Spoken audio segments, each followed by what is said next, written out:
संसार में जितने भी प्राणी हैं, कल्याण का भागीदार एक मनुष्य ही है। मनुष्य से कई कल्याण हो सकता है और किसी भी जीव का कल्याण नहीं हो सकता। क्यों? कि मनुष्य में विवेक है। तो विवेकशील प्राणी ही अपना कल्याण कर सकता है। विवेकशील प्राणी ही निर्णय कर सकता है। निर्णायक बुद्धि मनुष्य की ही है।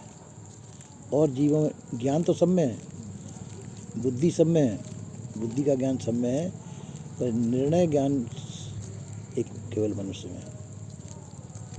इसलिए वो अपना कल्याण कर सकता है, क्योंकि निर्णायक ज्ञान उसके अंदर, क्योंकि ज्ञान सभी है। अज्ञानता के भी ज्ञान है, शराबी को शराब का ज्ञान है, जुआड़ी को जुआ खेलने का ज्ञान है, और चोरी करने वाले चोर का जो है चोरी करने का ज्ञान है।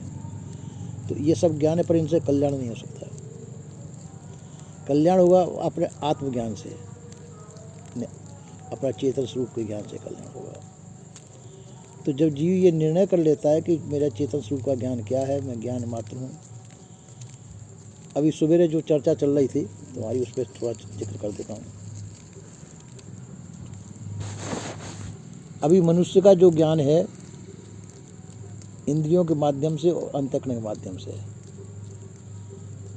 क्यों? शरीर है इसके साथ में, शरीर के साथ में ज्ञानेंद्रिय हैं और अंतःकरण इसके साथ में है। तो ज्ञानेंद्रियों, इसका संपर्क जो है संसार से है। ज्ञानेंद्रियों के द्वारा जो ज्ञान होगा संसार का ज्ञान होगा, वो अंतःकरण के द्वारा जो ज्ञान होगा वह भी संसार का ही होगा। क्योंकि ये इंद्रियां भौतिक हैं और भौतिक इंद्रियों के द्वारा भौतिक ज्ञान की प्राप्ति होती है। ये भौतिक ज्ञान करने के लिए ये उपकरण हमको चाहिए। अब जीवन मुक्ति स्थिति तक ये सब उपकरण हमारे पास मौजूद रहते हैं, और विदेह मुक्ति स्थिति में ये उपकरण हमारे पास नहीं रहते। क्यों? शरीर भी नहीं रहेगा, अंतःकरण भी नहीं रहेगा हमारे पास, चित्त बुद्धि मन अहंकार भी नहीं रहेंगे, ज्ञानेंद्रिय हमारे पास नहीं रहेंगी। तो ये भौतिक ज्ञान हमको नहीं हो सकता है। चेतन ज्ञान स्वरूप है, वो तो रहेगा, वो कभी नहीं छूटेगा उसका।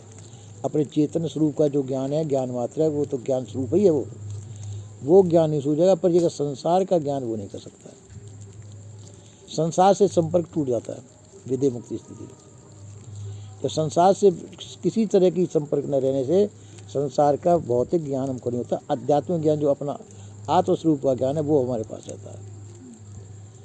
अब लोग बाग ये जो अनुभवी नहीं है वो इस चीज़ को देख के घबराते हैं। जब संसार को हम जान नहीं सकते, संसार को देख भी नहीं सकते, संसार जैसे यहाँ सही छूट गया किसी का, तो आप तो यहाँ स्थित हो गए, आप अचल हैं, आप इधर उधर चलायमान नहीं है। भाई ये पृथ्वी तो घूमती है। आज ये पृथ्वी यहाँ पर है तो कल ये पृथ्वी वहाँ पे होगी, लैट्रिन बाथरूम के पास में, ये जगह जहाँ तुम बैठे हो, और तुम तो यहीं रहोगे। तो ये जगह तुम्हारी पहुँचेगी लैट्रिन के पास, तो दूसरे दिन पहुँच जाएगी और आगे। तो ये स्थान तो कहीं का हमारा कहीं रहेगा, पर तुम वहीं स्थिर हो जाओगे। तो ये फर्क पड़ जाता है। तो क्योंकि शरीर के अंदर गति है, संसार के अंदर भौतिक पदार्थ जितने भी गतिशील हैं, और ये जो अपना जो जीव है ये गतिशील नहीं है, इसके स्वरूप में गति नहीं है, ये स्थिर हो जाता है। तो यूँ करके ये अपने आत्मस्वरूप में माँ कमाई रहता है। इसके ऊपर तत्वों का कोई चोट नहीं पड़ती, कोई प्रभाव नहीं पड़ता। ये अपनी जगह पर चेतन है आत्मा, और ये सब जड़ हैं। भौतिक पदार्थ सब जड़ें नहीं, ये अपने को भी नहीं जान सकते और अपने से भिन्न दूसरे को भी नहीं जान सकते। चेतन जीव ही अपने को जान सकता है, दूसरे को जान, और कब? इंद्रियों के माध्यम से और अंतःकरण के माध्यम से। ज्ञान के स्रोत इसके पास अंतःकरण। जैसे तुम पुस्तक पढ़ रहे हो, दिखाई नहीं देता तो जब चश्मे से पुस्तक पढ़ रहे हो, तो चश्मा पुस्तक पढ़ता है क्या? नहीं। चश्मा तो जड़ है। उस चश्मे के माध्यम से तुम पुस्तक को पढ़ रहे हो, तो ये चश्मा हटा दो फिर पढ़ो पुस्तक, तो तब भी नहीं पढ़ पाओगे, क्योंकि बिना चश्मे के पुस्तक पढ़ नहीं सकते। आँखें कमज़ोर हैं, इसलिए चश्मा चाहिए ही चाहिए। इसी प्रकार से ये भौतिक शरीर के द्वारा ही हम जो है संसार को जानते हैं। भौतिक शरीर माध्यम है, ये भौतिक शरीर के माध्यम से हम संसार को जानते हैं। अगर भौतिक शरीर हमारे पास ना हो तो संसार की जानकारी नहीं हो सकती है, क्योंकि भौतिक इंद्रियां हमारे पास नहीं है। और ये चित्त बुद्धि मन अहंकार भी हमारे पास नहीं है, पंच ज्ञानेंद्रिय हमारे पास नहीं है, ये सब सही संबंध से है। तो मुक्त स्थिति में ये सब चीज़ छूट जाती है। ये सब छूट जाने से संसार का संपर्क भी टूट जाता है। संसार का संपर्क जिस साधन के द्वारा तुम करते हो वह साधन तुम्हारे पास नहीं रहा, वो छूट जाता है। अब प्रश्न आता है क्या कभी कभी नहीं हम वैसे ही बने रहेंगे, कभी नहीं हो गया तो संसार का ज्ञान हुआ कहाँ से? संसार वो तो छूट गया, अब छूट गया तो बीच में तो पैदा होगा नहीं, है ना। तो आप वैसे वैसे ही रहेंगे, पर चेतन तो आप रहेंगे, चेतन ज्ञान स्वरूप रहेंगे, पर शरीर प्राप्त नहीं होगा। दूसरा पुनः शरीर प्राप्त करने के लिए कर्म चाहिए, तो इन कर्म के बिना दूसरा शरीर प्राप्त नहीं होगा। तो लोग भाई इसमें घबरा जाते हैं। हाँ, ऐसा शरीर किस काम का? अभी तो खा रहे पी रहे सो रहे हैं, कभी रबड़ी खाते हैं, कभी गुलाब जामुन खाते हैं, है ना, कभी मोटे टिक्कर भी बना लेते हैं, कभी पतले भी बना लेते हैं, कभी पूड़ी कचौड़ी भी खाते हैं, है ना। फिर ये कैसे खाने को मिलेगा? कुछ नहीं मिलेगा। फिर इसकी आवश्यकता भी नहीं रहेगी ना। हाँ, भूख लगी है तब खाना पड़ता है। तो भूख उसको लगती नहीं, जीव को तो लगती नहीं, जीव को तो लगती नहीं भूख, ये तो शरीर को भूख लगती है। और जितने भी रसों का आहार करता है तो शरीर करता है, और शरीर जीव नहीं है। और जीव निकल जाए तो शरीर को भूख लगेगी? नहीं लगेगी। ये दोनों के संबंध में क्रिया हो रही हैं, जीव के और शरीर के संबंध में क्रिया होती हैं ये। और ये संबंध विच्छेद हो जाता है तो चेतन जीव में इच्छा वासना चाहना कुछ नहीं है स्वरूप में उसके, और शरीर के अंदर भी इच्छा वासना चाहना नहीं, मुर्दे में इच्छा वासना चाहना नहीं रहेगी। और चेतन जीव निकल गया फिर भी इच्छा वासना चाहना नहीं रहेगी, पर जब छोड़ के चले जाए सूक्ष्म शरीर का संबंध रहेगा तो रहेंगी सूक्ष्म शरीर। तो पर वहाँ पे विदेह मुक्त स्थिति में सूक्ष्म शरीर भी नहीं रहता है, न स्थूल शरीर रहेगा, न सूक्ष्म शरीर रहेगा, न कारण शरीर रहेगा। ये कोई भी शरीर उसके पास नहीं रहेंगे। इच्छा वासना चाहना से वो मुक्त होगा, और वो इच्छा चाहना से मुक्त पहले शरीर रहते रहते हो जाएगा तो मरने के बाद में भी हो जाएगा। और शरीर रहते रहते अगर उसकी वासना खत्म नहीं हुई तो उसको पुनः शरीर धारण करना पड़ेगा, विदेह मुक्ति स्थिति को नहीं पहुँचेगा। तो इसलिए इसके लिए घोर परिश्रम की आवश्यकता है। सरल भी है और कठिन भी है। विदेह मुक्ति स्थिति को प्राप्त करने के लिए बहुत कठिन भी है और सरल भी। सरल यूँ है कि संसार को ग्रहण करने में हमको श्रम करना पड़ता है, कुछ परिश्रम करना पड़ता है, और ग्रहण नहीं करना तो बस चुपचाप हो जाओ, कुछ मत करो, आप अपनी स्थिति में आ जाएंगे। कुछ नहीं करने आप उसमें, अपनी स्थिति में आने के लिए क्या करना? कुछ नहीं। और जैसे संसार में गति करने के लिए आपको सब कुछ करना पड़ेगा। बुद्धि का भी प्रयोग करना है, चित्त का प्रयोग करना पड़ेगा, इंद्रियों का प्रयोग करना पड़ेगा, सभी चीज़ का वो करना पड़ेगा। और इन सब का सहारा छोड़ना है तो बिल्कुल कुछ नहीं, सबसे हटा लो अपनी चित्तवृत्तियों को, तो आप अपने स्वरूप में आ गए। ये सरल है। तो ये सरल कठिन क्यों मालूम पड़ता है? अनादिकाल से हमारा संसार से संपर्क चला आया है, अनादिकाल से संपर्क चला है, तो इसलिए इसको छोड़ना कठिन पड़ता है। जो संबंध हमारा अनादि का है तो और उसकी आदत पड़ी हुई है हमारी, वो जैसे बीड़ी वाले को बीड़ी पीने की आदत पड़ जाती है, उसको छोड़ना मुश्किल पड़ता है। शराबी को शराब छोड़ना मुश्किल पड़ता है, जुआड़ी को जुआ छोड़ना मुश्किल पड़ता है। इसी प्रकार से जो लत हमारे संसार की लगी हुई हैं, इन लतों को छोड़ना हमारे लिए मुश्किल पड़ता है। तो इसीलिए मुश्किल पड़ता है। और जो जिसने छोड़ दी ये लतें उसके लिए सरल भी है, वो तो जीते जी मुक्त है, सही रहते रहते ही वो मुक्त है। तो इसलिए वो सरल है, इसलिए उनको घबराने की आवश्यकता नहीं, उसको सहज स्थिति को प्राप्त कर सकते हैं। पर ये नहीं कि ज़बरदस्ती हो जाएगी, वो तो आप बहुत प्रयास करेंगे जब बंधन से छूटेंगे। उसको प्राप्त करने के लिए बहुत प्रयास करना पड़ेगा आपको। संसार की अध्यास को मिटाना पड़ेगा। स्थूल सूक्ष्म कारण, ये तीन शरीर हैं, तीनों शरीरों के अध्यास को मिटाना पड़ेगा। अंदर अंतःकरण को साफ करना पड़ेगा।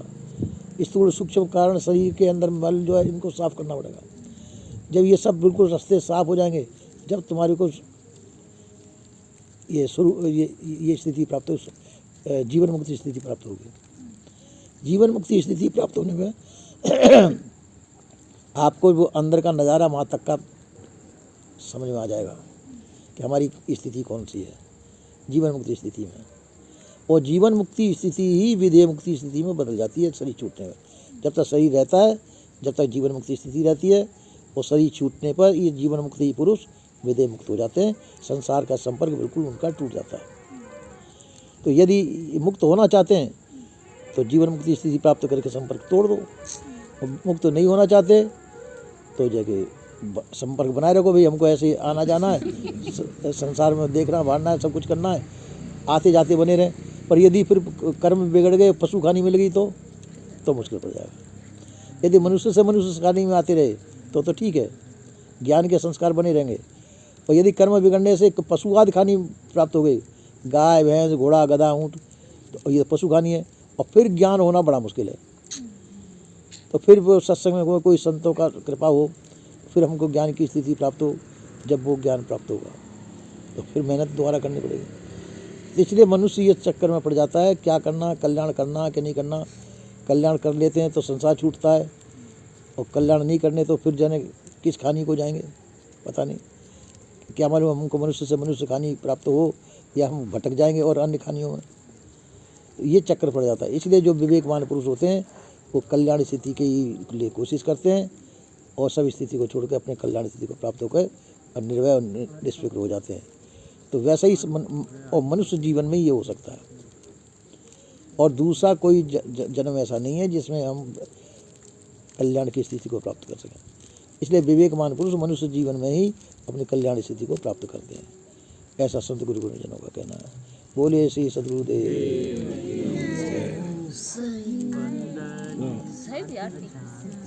एक शंका है साहिब। हाँ। जीवन मुक्त महापुरुष हो जाते, पूर्ण ज्ञान बोध हो जाता है, तो फिर उनको चांस रहता है वो अज्ञान में कभी बदल सकता है। जब तक ये शरीर मौजूद है जब तक तो वो किसी स्थिति को जान सकते हैं। जब तक शरीर का ज्ञान हो गया, पूर्ण ज्ञान हो गया, तब भी पूर्ण ज्ञान हो गया, सबसे पेट भरा हुआ है, तभी रसगुल्ला पास में आ गया तो रसगुल्ला के चाकने की इच्छा हो जाएगी। शंका है ना। उठे तो अच्छी बात है। नहीं उठे तो अच्छी बात है, पर यदि कोई बात ऐसा मान लो किसी ने उल्टे सीधे वचन बोल दिए तो क्रोध की उत्पत्ति हो जाएगी। काम क्रोध लोभ मोह आदि की उत्पत्ति हो सकती है जब तक शरीर है, जब तक शरीर है, जब तक। और यदि पूर्ण जितेंद्रिय है, वो सभी प्रकार की वासनाओं को खत्म कर दिया जिसने, तो उसके अंदर नहीं उठेगी। और नहीं तो थोड़ा सा चिंगारी पड़ते ही आग भड़क जाएगी। तो जीवन मुक्ति स्थिति मतलब वास्तव में परिपूर्ण स्थिति ही होती है। और जीवन मुक्ति स्थिति में अगर पर वो सावधान बना रहे तो उसमें भी सावधानी जरूरी है, सजग और सावधानी जरूरी है। तो और नहीं तो जाके फिर पशु आदि खानियों को जा सकते हैं। जीवन मुक्त जैसा अनित्य है, नित्य नहीं। हाँ, है ना। जीवन मुक्ति स्थिति नित्य नहीं है, अनित्य है। तो इसलिए जो है स्थिति प्राप्त होने पे भी सजग सावधान रहने की आवश्यकता होती है। हमारा वो ज्ञान अचल बना रहे, अटूट बना रहे, और हम संसार में डामाडोल नहीं हो, संसार में हमारी वृत्तियाँ न जाएं, इसके लिए सावधान रहना पड़ता है जीवन मुक्त पुरुषों को। वो ज्ञान का पंथ कृपाण की धारा, ज्ञान का पंथ जो है कृपाण की धारा के समान है, जैसे तलवार की धार पे चलने के समान है ये। इसलिए जीवन मुक्ति स्थिति को प्राप्त करके हमको विदेह मुक्ति स्थिति में के लिए प्रयासरत रहना चाहिए, जो कल्याण इच्छुक है जिनको। और जो संसार में रुचि है तो वो संसार में जैसा है वैसा है। बोलिए श्री सद्गुरुदेव।